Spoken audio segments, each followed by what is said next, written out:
So moving along, keeping our journey going through chapter 5. Woo! Here we are in section 5.5. We've introduced exponential functions, we've introduced logarithms. Let's study logarithms in more detail. So the goals of this section are to learn properties of logarithmic functions. Specifically, there's a way to work with sums and differences of logarithms, either by taking one expression and breaking it apart, or taking a couple of different things and putting them into a single logarithm. And we also want to learn, how do I evaluate logarithms of base that isn't 10 or e? Most calculators come with a natural log or ln button and a common log or log button, but suppose a problem wants you to compute the log base 5 of something. How do you do that? So first, show that no matter what, why is the logarithm base a of 1 always equal to 0? No matter what a is, log of 1, always 0. And similarly, log a of a, where the base a and the input a are the same, is always 1. So this is pretty straightforward. Okay, we kind of already knew this just based on intercepts and points on the graph. So why should the log base a of 1 equal 0? So let's just suppose it's equal to y. So y is the log base a of 1. If I convert this to an exponential, we get a to the y equals 0. Equals 1, I'm sorry. But 1 is a to the 0. But now I have a to the y equals a to the 0, and therefore the exponents must be the same. So y, which remember was the log base a of 1, must be 0. Okay, so it doesn't matter what the base is. If you plug 1 into a logarithm, you always get out 0. What about the log base a of a? Do the same thing. Call it y, convert it to an exponential, rewrite a as a to the first, and now note that the exponents must be equal, but that was exactly the log base a of a. Okay, so no matter what, the log of 1 is 0, and the logarithm base a of a is always 1. So we have the following two properties here, and both of these just really state that logarithm base a and exponent of base a are inverse functions. If you take a to the log base a, so notice these are the same a, of something, you get out what you started with. And if you take the logarithm base a of a to the something, you get out whatever that exponent is. Okay. This is because that they are inverse functions. So if f of x is a to the x, then f inverse of x, the inverse function, is the logarithm base a of x. And if I compose these together, we would say that f of f inverse of x, because they're inverse functions, when I compose them together, I should get out just x. But this is going to be f of log base a of x, but f was a to the x, so I get a to the log base a of x. And that's exactly this first one here. A to the log base a of something is just whatever that input was. And if you compose them in the other order, instead of doing f of f inverse, if you did f inverse of f, you would get exactly this right here. Okay, so because they're inverse functions, this is how it works. So use properties of logs to simplify these things down a bit. So for example, 3 to the log base 3 of pi, since I'm combining 3 to the and logarithm base 3, those two operations cancel out, leaving behind just pi. So what about for part B? Just root 3. Now for part C, remember that ln stands for the logarithm base e, so all you'd get is negative 13. Okay? Now here are the sum and quotient, sum difference slash product quotient properties of logarithms. And if you haven't worked with them before, this is going to throw you off for a bit. So specifically, what you can't do is this. You cannot say the log base a of m plus n. That's not going to be equal to the log base a of m plus the log base a of n. It does not distribute like this. No, don't do that. Doesn't work, not true. What does work are these two things down here. If you have the logarithm of a product, you can express it as the logarithm of the first term plus the logarithm of the second. And we'll see examples of this on the next slide, of course.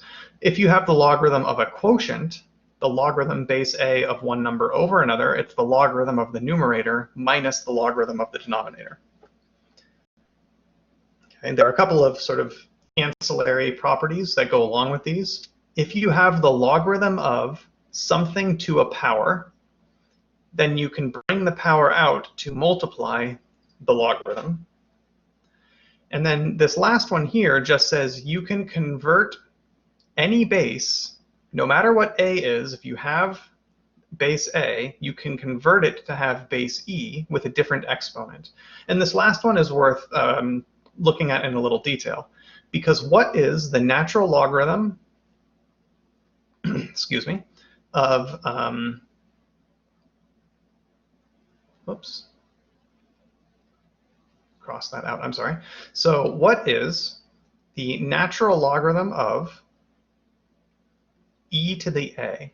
So now I am composing e to the something with log base e of something. So that is just a. On the other hand, by properties of logarithms, if I apply property number 5, I have the log of something to a power. So I can express this as a times natural log of e. And what's the natural log of e? Well, it's e to the first. So the natural log of e to the first is 1. So we get a times 1, which is a. All these things like link up together quite nicely.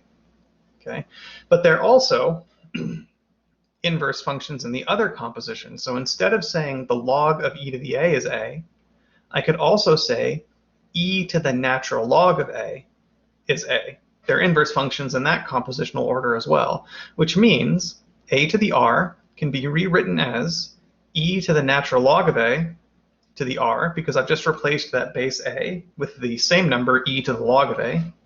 And now I can use properties of exponents. If I have one exponent being raised to another, they work as a product. And that's what this line up here is. In other words, any base you want can be rewritten as having base e.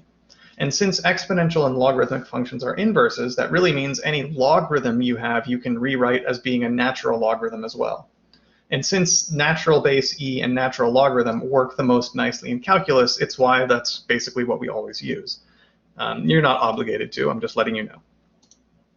Okay, so let's use these properties of logs to try to write this as a sum of logarithms where all powers are expressed as factors. And here's what this means. I mean, seeing an example will make this a bit more clear. So the first thing we want to do is express this input as x squared times x to the first, which means I can break it up as a sum, the log base a of x squared plus the log base a of root x plus 1. Okay, I think up here I said x to the first. What I meant was root x plus 1. Now I can use these exponents. This is x squared, and this is x plus 1 to the 1/2. Okay, now I can use those exponents and bring them out as factors. 2 times the log base a of x plus 1/2 times the log base a of x plus 1. So we took the original logarithm, broke it apart as a sum, and then expressed all powers as factors. So similarly, can you do the same thing here? Express this as a difference of logarithms, but express all powers as factors. I'll pause, take a moment, and try to do it. Okay, hopefully we gave it a shot. So the first thing to do is express it as a difference. The log of the numerator minus the log of the denominator. Now bring out the powers, and now you're done. Okay, so we will continue in the next video learning more properties of logarithms. One thing I'd kind of like to point out, though, as long as we're here, is that this business of powers and factors is actually very handy in a historical setting. So suppose you want to compute the natural log of n, where n is 1, 2, 3, etc. Who knows? It's an integer, though. We'll presume it's a positive integer. It's got to be positive or it wouldn't be in the domain. Well, the natural log of 1 is 0, because the log of anything, sorry, the any base log of 1 will always be 0. But suppose this is before the era of calculators. You want to do physics in the 17th, 18th centuries, even the 19th centuries, and actually for a good part of the 20th century before electronic calculators became quite common. And you need to compute the natural log of 410.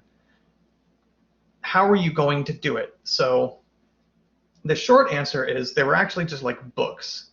They were just published books, tables of logarithms, and they would just be reference values of here is the natural log of every number up to 1,000, pardon me, out to, say, 4 decimal points of accuracy that was laboriously computed by hand using some certain calculus-based techniques, but people made a good amount of money computing things. They were called computers. Before they were electronic, they were actual people. So how did those people find those things out? So the calculus way of getting a certain logarithm out to a certain number of decimal points of accuracy takes a very, very long time, and you really don't want to have to do more of that than you have to. But suppose you know the log of 2, you know the log of 3, you know the log of 5, you know the log of 7, you know the log of 11. Why did I pick 2, 3, 5, 7, 11? Because they're primes.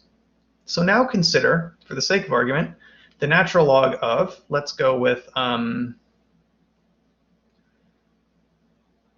let's do 200 and 400 and let's do 840. Okay, you need to compute the log of 840. In terms of prime factorizations, this is the log of, let's see, it's 4 times 210. That's going to be 4 times 2 times 105. That was my phone, sorry. 105 is 7 times 3 times 5.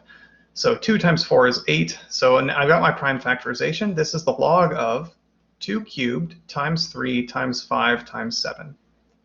Now I use properties of logs, and we say this is the log of 2 cubed plus the log of 3 plus the log of 5 plus the log of 7. Then I use the power property, and I say this is 3 times the log of 2 plus the log of 3 plus the log of 5 plus the log of 7. So if I have computed each of these to 4 decimal points of accuracy, then I can just multiply this first one by 3, add all of this up, and now I've computed this to 4 decimal points of accuracy just by doing some simple addition and multiplication without having to do any more of that complicated calculus that I've mentioned but haven't really gone into. So historically, this is a very important application.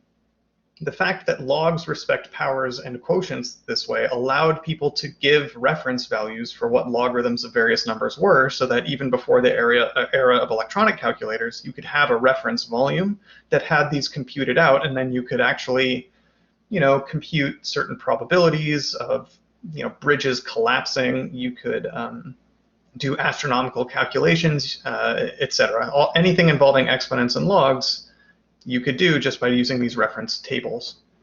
Anyway, in the next video, we'll come back and we'll start doing more examples like this.